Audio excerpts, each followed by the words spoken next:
If you think you know your partner, wait for this. I found a private Instagram, proof of emotional blackmail, and a public confession that shattered my world and forced me to choose safety over romance. I couldn't stop staring at the folded note I found in Luke's backpack. It was the kind of thing you keep for no reason. Tight, creased, anonymous. But once I saw the single letter and an unfamiliar Instagram handle, everything in my chest turned sharp. We had just laughed through a stupid drama with Lucia, and I had convinced myself that was the end of it. Then there was this paper, quiet and dumb, promising that maybe I had only seen the surface of him.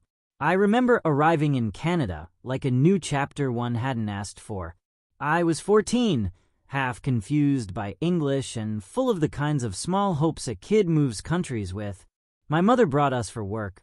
My uncle came to help, and my sisters, Claire and Chloe, filled the house with noise that made the strange feel smaller. At school, I clung to French. It was the language that felt like home when everything else was different. Luke answered me in French one day, and that was the start. He laughed easily, pushed jokes at the right moment, and somehow fit into the gaps where I felt unsure. We became close in a way that didn't need labels at first. I kept my Spanish a private thing for a while. It felt personal, like a part of me I wasn't ready to explain. Then one lunch, he called himself single, in front of a girl named Lucia. It hit like a sharp, pointless joke. I reacted, pulled a small prank to make him squirm, and it became this public, ridiculous scene. Later, Lucia and I talked and smoothed it over with awkward smiles. For a moment, I convinced myself it was over. But a week later, I found a folded note in his backpack. He'd left it open in class, and curiosity did the rest.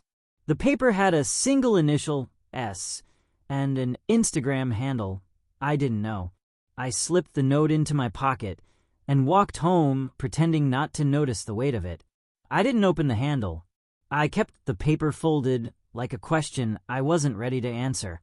For days I asked myself if I should. Every time my phone buzzed, my stomach flipped. When I messaged him casually, "Did you forget something at school?" he replied curtly, "No, why?" That short answer felt like a wall. Rumors started to bleed in. A blurry screenshot showed up in a group chat, tagged with a name that matched the initial. It was fuzzy, but enough to make people whisper. Classmates who used to joke with me felt quiet. I told Lucia about the note, and she seemed honestly confused. She didn't look like someone plotting anything. Her face was open in a way that made me reassess what I thought I knew. I confronted Luke in the hallway once. He said, "It's not what you think," and walked off. Later, in a quieter place, he said, "I know what happened with Lucia was messy." I said, "Messy is one word," and he owned it. "You got me. I deserve that." He avoided saying who S was. "It's complicated," he told me. "Some things are not mine to share." Those words felt like an appeal and an excuse at the same time. At home, I pretended everything was normal. My mother asked about school. I said fine. My sisters made jokes, and I laughed. The note stayed folded in my pocket, like a secret I was incubating. On the bus, I opened it just far enough to read the lone initial again. S. The Instagram handle stayed hidden under the fold. I tried to map what S could be. A name, a past girlfriend, someone who had power over him. The not knowing kept making stories in my head, each darker than the last. And yet I remembered the small things. How he held my hand crossing the street, a quiet apology after a fight, the way he could make the worst day feel lighter. None of that matched a person willing to deceive for sport. One afternoon, I asked him to meet in the library. I placed the folded note on the table and waited. He sat down slow and said, "I didn't expect you to find that." I told him I hadn't snooped to hurt him, but because I needed to know. He kept saying it was complicated and that he didn't know how to explain without breaking things. I wanted answers. I wanted the whole messy truth. Instead, I got fragments. mentions of pressure, an old promise, a person who had been part of his life before me. I felt like someone standing at the edge of a locked room, listening to noises through the wall. That week the whispering grew, and I felt the line between protection and betrayal blur. I considered exposing him, calling him out, or keeping quiet and pretending normal until things died down. Both choices felt heavy. Choosing to push would force a real answer, but might hurt people in ways that mattered. Staying quiet would protect the image of us, but gnaw at me slowly. I kept the note. Keeping it felt like buying time to choose what kind of person I would be, one who demanded truth, or one who steadied the ship even if it was fragile. I told myself I would wait for him to come clean, but every day he avoided details, and the silence started to feel like its own story. At night, I lay awake, imagining conversations that hadn't happened. Sometimes I pictured him admitting everything, tears and apologies, and a clear ending. Other times I imagined him explaining a complicated past, where he had been trapped by mistakes and needed help. The possibilities were dizzying and cruel. I started keeping a small mental ledger to stop the panic from taking over. 3 small good things a day, 1 awkward thing to fix, 1 fear to name. It sounds childish, but the structure kept my thoughts from running into themselves. The note stayed folded and hot in my pocket. Things at school began to shift. Friends who used to joke with us became careful around Luke. Whispers found angles I hadn't seen. Someone posted a blurry screenshot in a group chat, and suddenly people had pieces to assemble into a story. I told Lucia about the note because I needed to know if she had any sense of a game. She didn't. She seemed genuinely puzzled.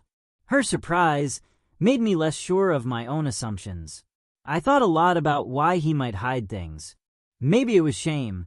Maybe he had made mistakes he wasn't ready to own. Maybe someone from his past had power over him. Each scenario felt both plausible and terrible. I kept returning to small memories that contradicted the idea of a reckless liar. The way he held my hand, the small apologies, the messy, honest confessions in the dark.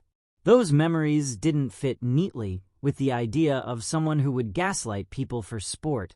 I tried to balance patience and pressure. I asked him directly in a quiet corner of the library, placing the folded note between us like a soft accusation. He admitted the scene with Lucia had been messy. He said, "It's complicated." And when I pressed, he said his family expected things from him and that old relationships were tangled. He asked me to give him space to sort it out. His voice broke a couple of times, and in those moments I saw a kid who was scared, not just dishonest. But scared people can do mean things to protect themselves. That possibility was a blade I kept on the table. I didn't want to be naive. I also didn't want to be the kind of person who tore someone down to see what was inside.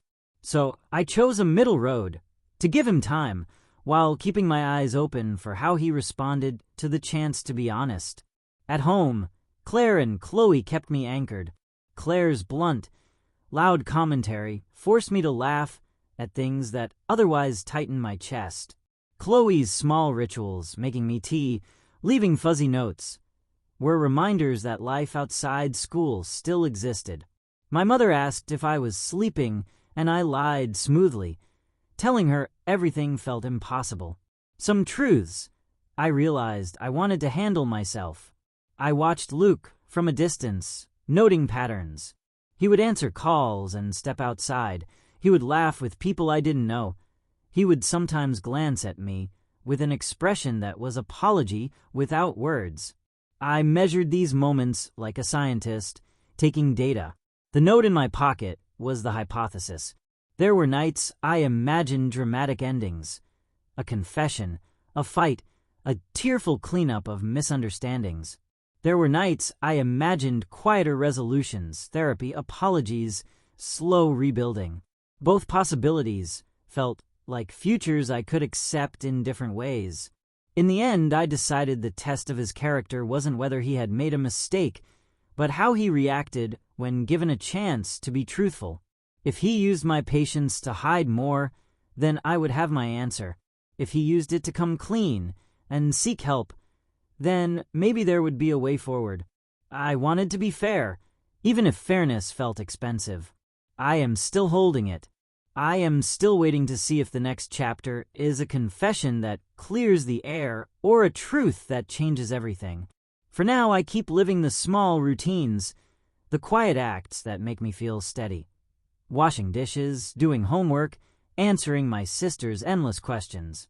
The bigger thing, the decision about what to do with the note and with Luke, hangs like a hinge, and I can feel the pull of it in every ordinary action.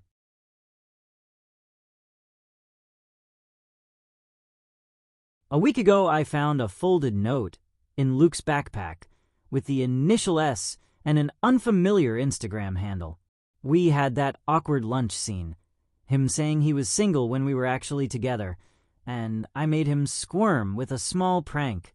After that, things should have settled, but the note changed everything. I kept it folded, trying to decide whether to ask, to pry, or to wait for him to explain.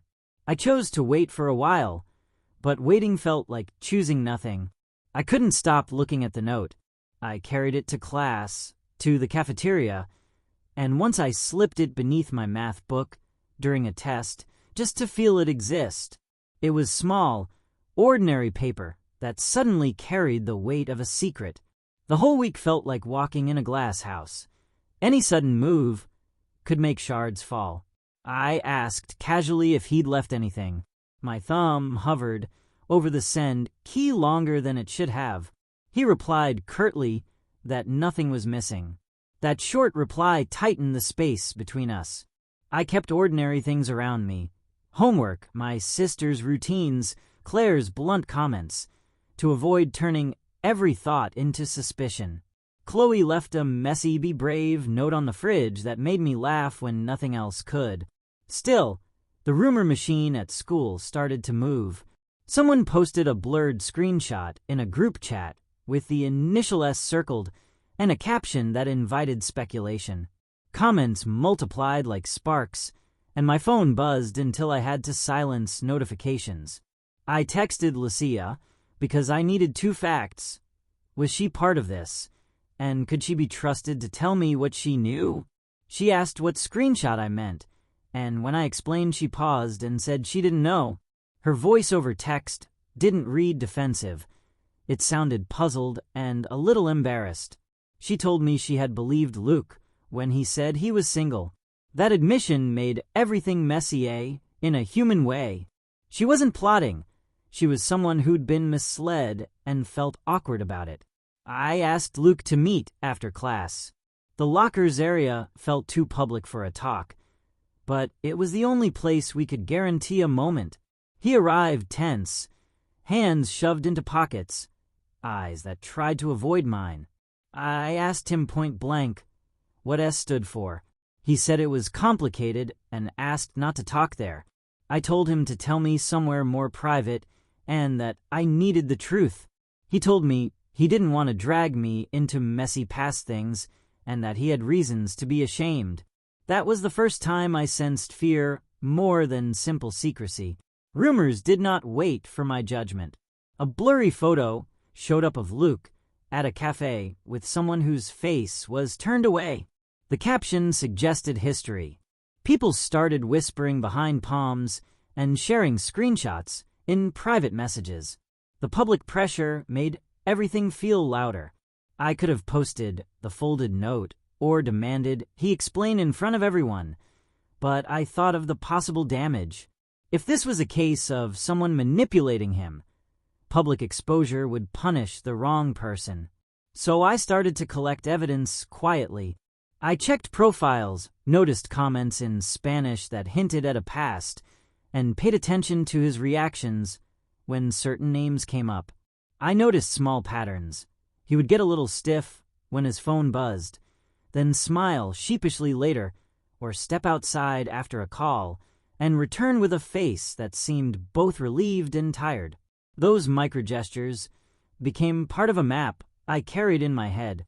One night, he sent me a longer text apologizing for the scene with Lucia and saying he was sorry for not telling me sooner. He spoke about pressures from family and expectations he couldn't meet. He asked for time and pleaded for patience. He asked me to trust that he was trying. The request landed differently from a denial. It felt like a request from someone who was scared rather than someone who simply wanted to cover things up. I tried to balance empathy and prudence. If he needed time to sort out family stuff, I wanted to be supportive. If he had been hiding something to protect himself, I wanted to help him find a safer path. But if he had been deceiving me to avoid responsibility, I needed to know. These possibilities overlapped messily. I spoke to friends in low-key ways. One friend mentioned he'd once heard Luke crying on a voicemail after school. Another said Luke had used a nickname for someone that hinted at history. These were small details, but small details point to patterns. I brought Lucia into a conversation not to accuse, but to see if she had noticed anything else. She admitted she had liked him and felt embarrassed now. Her honesty didn't make me angry at her. It made me more resolved to find clarity. At a bench in a quiet park, I asked whether S had power over him and whether she made him do things he didn't want. He said it wasn't violent in the way I feared, but that she had pushed on his doubts until he acted in ways he regretted. He said he had lied out of shame and had tried to fix it alone. That felt like a hinge between explanation and excuse. He wasn't explaining everything, but there was a crack of honesty that made me want to help instead of just punish. I started to set limits for myself. I would listen, but I would not accept being kept in the dark indefinitely. I made a list of questions I needed answered. Was S an ex? Did she know about me? Was she pressuring him? Was anyone attempting to blackmail him? I also wrote down steps I'd take if he refused to be forthcoming. Limit intimacy, seek outside perspective, and prioritize my emotional safety. I almost pried more than once. I almost opened that Instagram handle, almost let curiosity justify invasion. But I stopped. Prying would have made me complicit in violating someone's privacy, and it wouldn't necessarily have led to truth. Instead, I leaned into the promise he made and prepared for a time when he could explain everything properly. Phones left in pockets, the kind of quiet conversation that actually allows honesty. I noticed small shifts in how people treated him. Friends who used to sit with us at lunch moved to opposite tables. Someone who once joked with him now lowered their voice when he walked by. Social distance is a kind of gravity that changes trajectories. It made me more careful in public, so I wouldn't accidentally escalate things. At home, I set boundaries for my heart and routines to keep me steady. I wrote down the concrete steps I would take. Talk to the classmate who posted the blurred photo, ask the friend about the voicemail, and arrange a time to sit down where interruptions were impossible. I also promised to keep life intact, help my sisters finish homework, and sleep with a plan instead of with panic. One evening by the river, he opened up a little more. He described being trapped by expectations and admitted that some decisions had been born of fear rather than intention. He said he wanted to change and asked if I could stand by him while he worked on it. I told him standing by him didn't mean accepting lies. He agreed to be clearer. For now, the folded note stayed folded. Keeping it that way felt like an agreement with myself. I would not pry in secret, but I would not let myself be ghosted by half-truths. I had moved from panic to preparation, and preparation felt like progress.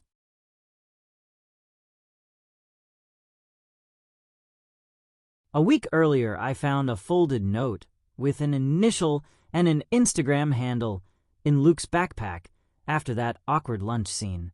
I kept it folded, watched rumors start, and asked him for honesty. He asked for time. I promised to listen, but set boundaries. The note stayed in my pocket while I tried to balance patience with the need for answers. I started by doing the smallest, least invasive search I could. The handle he hadn't meant for me to know. It felt like a boundary I didn't want to cross. So I told myself I was just being cautious rather than nosy. The profile was private, which was the first thing that told me something. Whoever cared enough to hide it probably had reasons. The visible parts were minimal. A single profile picture of someone turned away in soft light, a bio line in Spanish that read like a personal fragment, and a handful of followers that included names I didn't recognize and a couple I did. The grid preview showed blurred faces and a caption that hinted at a past. Nothing explicit, but enough to make my stomach drop. I didn't screenshot at first. I closed the page, put my phone down, and walked outside until the cold made my thoughts clearer. Then curiosity won. I asked a classmate with more digital patience to check if the profile had any public comments or cached mentions. He found a comment in Spanish under a long ago post. "You promised, remember?" It was small, almost invisible, but the echo of a promise felt huge. The comment used the initial in a way that suggested history, not a current flirtation. Finding that tiny line felt like holding a splinter of the truth. It explained some of the nervousness I'd seen in Luke, but it also raised new questions. Who was S, really, and what promise could be big enough to make him hide things from me? I felt a mix of relief and dread. Relief because it looked like past history, and dread because past things can have sharp tails. I wanted to confront him with what I'd found, but I held back. Confrontation in the heat of rumor can turn into performance. I needed a private, honest space. Instead, I started to track behavioral patterns. Times he was quiet, who he texted, the tone he used in messages, when he was around me versus when he thought no one was watching. Patterns are math. When feelings are chaos, they help point the way without judgment. One evening, I bumped into Lucia at a coffee shop near school. She stared at me for a second, then said she had noticed him looking off sometimes. I told her I had, and she admitted she'd seen him log off during chats and step outside for long minutes. "I thought it was my fault," she said, small and apologetic. We sat down, ordered 2 espressos, and compared notes without drama. 2 people trying to understand someone who'd misled them both. Back at home, I wrote down the timeline of small things. The laconic reply to my message, the blurred screenshot in the group chat, the little comment under that one post. Seeing the sequence on paper made it less like a tangle and more like a chain. Ones and zeros can look neat on a page, even when human mess is underneath. I didn't want to make a plan based on assumptions, so I checked one more source. Mutual friends who might know the past. One of them, Rafa, hesitated before answering and then said Luke had had someone who pushed him hard a while back. They argued. Rafa said quietly, and he said things he regrets. It was messy. Rafa's voice lowered as if the word itself was heavy. That confirmed that S was likely an ex or someone significant in his past, and not just a random person he was flirting with now. At night, I tried to imagine the timeline that would make sense. Maybe S had been a person from another country, someone with expectations, someone who had asked for promises he felt too young to refuse. Maybe she had a way of bringing out his weaknesses. Or maybe the promise mentioned in the comment was not romantic at all, but a shared secret that kept them entangled. The uncertainty was the worst part. I wrote to Luke saying I had seen a few things and that I felt confused. I didn't accuse. I asked to understand. He replied more quickly than usual and asked to meet. When he showed up at the small park behind the library, his hands were shaking slightly. I asked everything calmly, and he started by denying nothing. He said he couldn't be proud of everything in his past, but insisted it wasn't what I might think. We talked for a long time. He explained slices of his past without giving a clean story. an intense relationship during a time he felt lost, a promise made when he was younger and afraid to disappoint someone he cared about. He said he had tried to cut the strings, but they pulled back. He admitted he hid parts of it from me out of embarrassment and fear that I would judge the worst parts and leave. At one point, I read him the comment we had found. His face went soft and something like guilt bled through. He said that was a stupid promise and that it wasn't healthy. "I'm sorry I didn't tell you," he said. He didn't offer the whole context, and I pressed him gently. He said there were times he didn't say no when he should have, that he had lied to protect people and ended up lying to me. His voice broke, and for a moment, I didn't know whether to be angry or to offer help. I asked for specifics. He avoided naming S. He said she wasn't around anymore, and that what I had seen was residue, not a current relationship. He explained that sometimes people from the past send messages to unsettle you, to pull you back into patterns. "I don't want that life," he told me. "I want to be better, but I'm still messy." Those words sounded honest, because they were small and not polished. I told him honesty was the test, and he agreed. Then I did something I had avoided.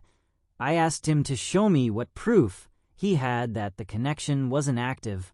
He fumbled for a second, and then said he didn't have proof that it was history, and that perhaps he had run. The admission felt like a fracture in his armor. He wasn't deflecting anymore. He was exposing his error. During the next days, I watched for signs of movement. I saw him decline a call in class and send a message that looked like it was typed slowly. Once at soccer practice, he stepped aside to answer, and then sat down and breathed for a long minute. In those moments, he didn't look sneaky. He looked like someone carrying weight. At home, I told myself that being with someone meant writing out messy passages, but not at the cost of being lied to. I wrote a list of what I would accept: transparency about contacts that matter, immediate honesty about any messages that concern me, and willingness to get help if the past kept pulling. I messaged him that night. "I want to believe you, but I need actions, not promises." He replied, "I get it. I'll prove it." His message was short, but steady. The next morning, a friend sent me a screenshot of a comment under an old post where S had written something that could be read as a taunt. The tone made me angry on Luke's behalf. I thought of calling S and demanding she stop, but that would cross a line. Instead, I told Luke I couldn't be the one to fight his past. He needed to step up. When we met again, he handed me his phone without me asking. He didn't show me messages to manipulate empathy. He scrolled to some old conversations and showed me a thread where months ago he had told us that they were over. The messages were blunt and awkward, clearly his attempt to set boundaries. It wasn't proof that she had never tried to drag him back, but it was something tangible, an action, not just words. I felt the weight shift a little. That night, he sent a long voice note confessing how scared he'd been to lose me and how he had fumbled honesty because he thought it would save us from pain. He said, "I was scared of losing you if I told the truth. I thought I could fix things alone, that if I explained later it would be simpler. But hiding it emptied me out and made everything worse. I should have told you sooner. I'm sorry for the secrets and for making you doubt. I want to be honest now and to work on the stuff I ran from. Please let me try to make this right." We didn't resolve everything, but for the first time there was evidence of effort, not just excuses. I decided to hold a small, practical boundary. We would pause certain intimacies until he showed sustained openness. He understood. It wasn't dramatic. It was adult in a small, scared way. I began listing what I would accept if he truly wanted to change. Immediate transparency about contacts that mattered, a habit of telling me when things felt off, and a readiness to seek help if the past kept pulling. Those expectations were not dramatic. They were a map to safer ground. Watching him respond to that map was like watching someone practice honesty in public. Stuttering, clumsy at first, then steadier. It did not erase the mistakes, but it showed intention. Over the following weeks, I noticed small shifts. He removed an old thread, he answered when I asked about a message, and he started including me in decisions instead of deciding alone. Those acts were not proof of innocence, but evidence of willingness, and willingness matters while trust is rebuilt.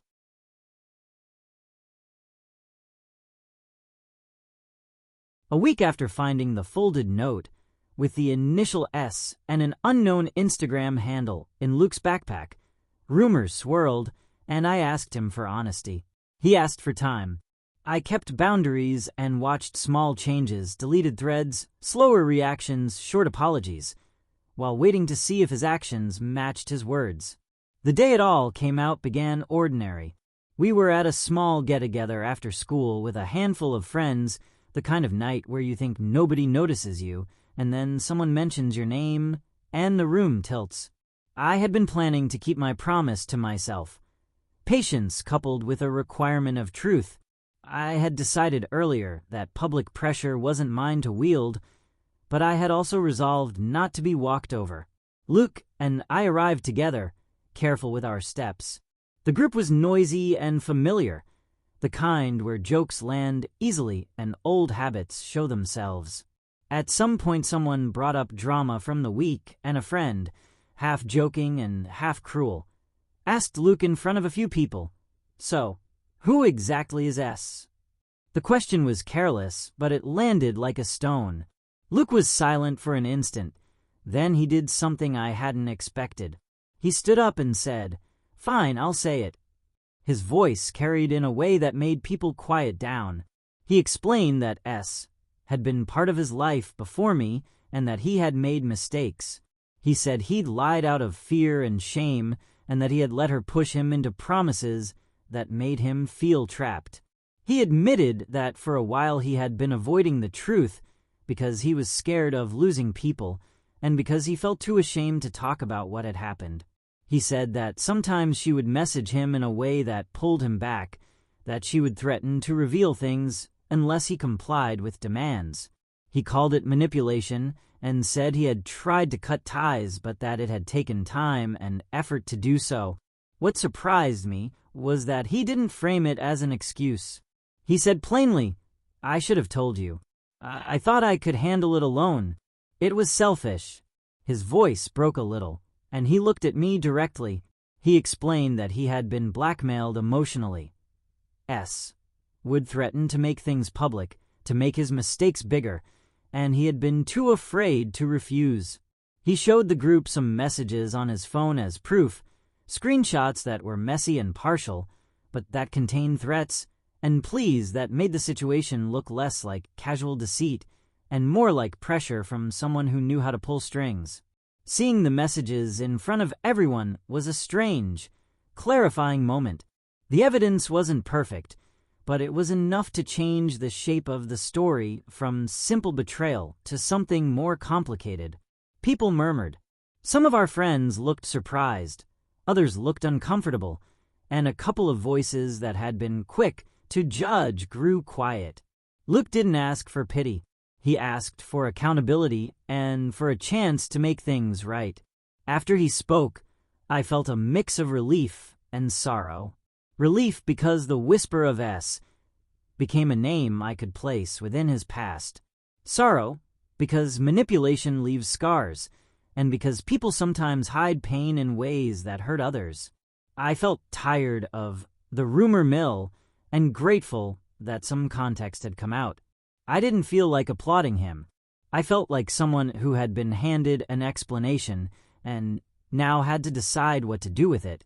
Later that night, Lucia pulled me aside. We sat on a low wall near the parking lot and talked quietly. She said she had felt embarrassed and misled when she realized he had called himself single, and she apologized for any awkwardness. Her apology was simple and sincere. We talked about boundaries and how messy things can become when people hide pieces of themselves. The conversation felt like closing a small loop. She and I agreed to be clearer in the future and to keep each other's backs as friends rather than rivals. After Lucia and I spoke, Luke approached with an expression that looked like honesty without performance. He had screenshots and a thread where months earlier he had written to S that they were done and that he wouldn't be drawn back. He showed messages in which he had tried to set boundaries and told her that he needed distance. He had kept logs and had taken steps to protect himself, which meant he had been trying even when he had failed to tell me everything. I told him I appreciated the proof, but that proof alone wasn't everything. I asked him what he would do going forward to rebuild trust. He said he would be open with messages that concerned me, that he would block and delete threads that threatened our peace, and that he would consider talking to someone about the emotional hold his past had on him. He asked if I would be patient while he did the work. I told him patience now required visible actions. We decided together that we needed a real boundary plan, not a list of promises. We agreed on small, concrete steps. Transparency about suspicious contacts, immediate sharing of messages that concerned either of us, and a commitment to seek outside help if the manipulative contact kept trying to pull him back. It wasn't a dramatic breakup or a vow renewed on a pedestal. It was a practical map someone draws when they care enough to try again but are wise enough to protect themselves. In the weeks that followed, he followed through in slow, uneven ways. He deleted old threads. He told me when certain names texted him, and he included me in choices that felt private before. There were still rough edges, moments when the past flickered into view and he looked away, but there was also a steadying rhythm of better choices. I watched him choose honesty more than he chose avoidance, and each small act made it a little easier for me to breathe. There came a moment that mattered little to anyone else, but felt huge to me. One evening he sat me down and said, "I know I hurt you. I know I made you doubt me. I can't erase that. But I want to be someone you can trust." He reached for my hand without fanfare and said, "I want help.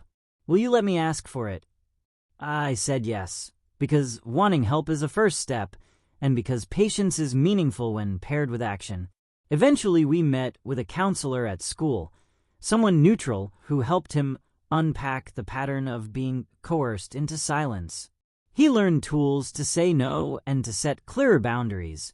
The process was awkward and honest, and he didn't do it perfectly. He made mistakes and corrected them. When S tried a last attempt to pull him back with a message that hinted at leaking things, he showed me the screenshot immediately. He blocked the contact and reported the messages. The act of telling me in real time changed the architecture of our relationship in a way that words alone could not. In the end, I chose to break up because trust had been damaged in ways that couldn't be fixed overnight.